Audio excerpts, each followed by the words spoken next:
आदरणीय साथियों, हमारे पौराणिक ग्रंथों में तीर्थयाज प्रयाग की महिमा अद्वितीय बताई गई है।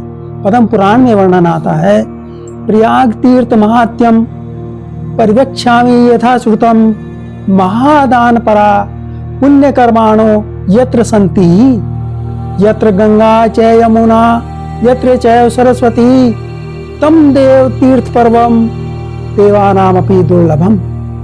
जिस स्थान पर दान देने वाले और पुण्य करने वाले लोग रहते हैं और जहाँ गंगा यमुना और सरस्वती नदियां बहती हैं, वह तीर्थराज प्रयाग श्रेष्ठ तीर्थ है जो देवताओं के लिए भी दुर्लभ है। तम देव तीर्थ पर्वम देवानामपि दुर्लभम। ग्रहाणाम च यथा सूर्यो नक्षत्राणाम यथा शशि ईदृशम त्रिलोकेषु भूतम न च भविष्यति। जैसे ग्रहों में सूर्य और नक्षत्रों में चंद्रमा श्रेष्ठ है, उसी प्रकार प्रयाग नामक उत्तम तीर्थ सब तीर्थों में श्रेष्ठ है। गोस्वामी तुलसीदास जी ने भी रामचरितमानस के बालकांड में लिखा है,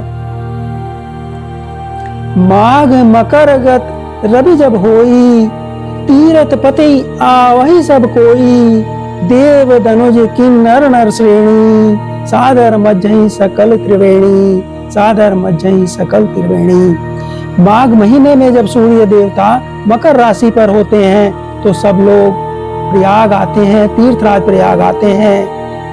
देव धनुज किन्नर नर श्रेणी देवता दानव किन्नर और मनुष्यों के समूह सादर मज्जहि सकल त्रिवेणी आदर सहित त्रिवेणी संगम में स्नान करते हैं। आदरणीय साथियों, वर्तमान में प्रयागराज में 13 जनवरी 2025 से 26 फरवरी 2025 तक 45 दिन के लिए महाकुंभ पर्व प्रयागराज में आयोजित हो रहा है।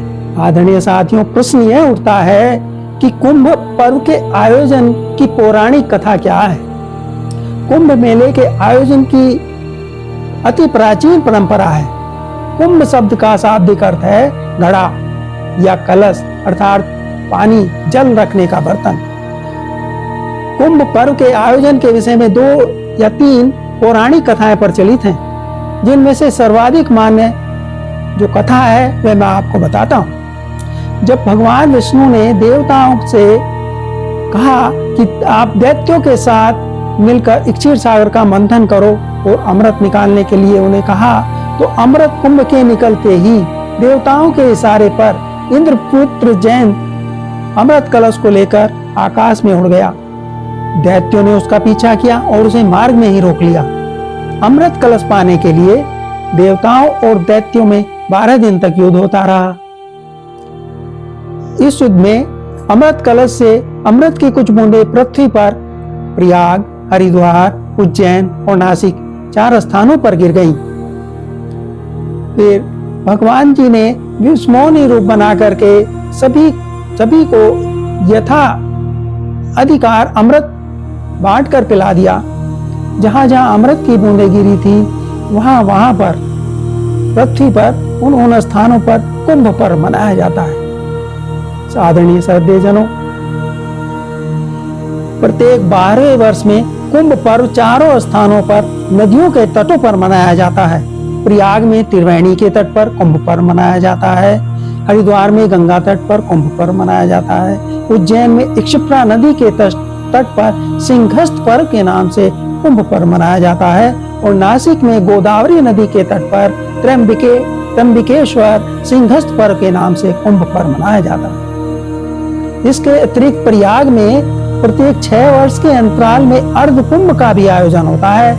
12 वर्षों के अंतराल में कुंभ तथा 12 वर्षों के 12वें अंतराल पर 12 गुणा 12 बराबर 144वें वर्ष में महाकुंभ का आयोजन होता है, जो इस समय प्रयाग में हो रहा है। आदरणीय जनों, महाकुंभ भारत में सबसे बड़ा धार्मिक समागम है। पौराणिक मान्यताओं के अनुसार ग्रहों की स्थिति गंगा नदी के जल को औषधिकृत करती है। उस दिन यह अमृतमय हो जाता है। बड़ी संख्या में श्रद्धालु जन अपनी आत्मा की शुद्धि व मोक्ष की प्राप्ति के लिए पवित्र स्नान करते हैं। कुंभ पर्व को अमृत का मेला भी कहा जाता है। यह पौष पूर्णिमा के दिन से आरंभ होता है और मकर संक्रांति इसका विशेष ज्योतिषमय पर्व है। मकर संक्रांति को होने वाले इस योग को कुंभ स्नान योग कहा जाता है। पौष पूर्णिमा, मकर संक्रांति, मौनी अमावस्या, वसंत पंचमी, माघ पूर्णिमा, महाशिवरात्रि विशेष स्नान के दिन माने जाते हैं। आदरणीय सज्जनों, धार्मिक आस्थाओं के अनुसार ऐसी मान्यता है कि इन दिनों में कुंभ में पवित्र स्नान करने से आत्मा की शुद्धि होती है और मोक्ष मुक्ति की प्राप्ति होती है तथा भगवान श्री विष्णु जी की कृपा मिलती है। श्यावर रामचंद्र जी की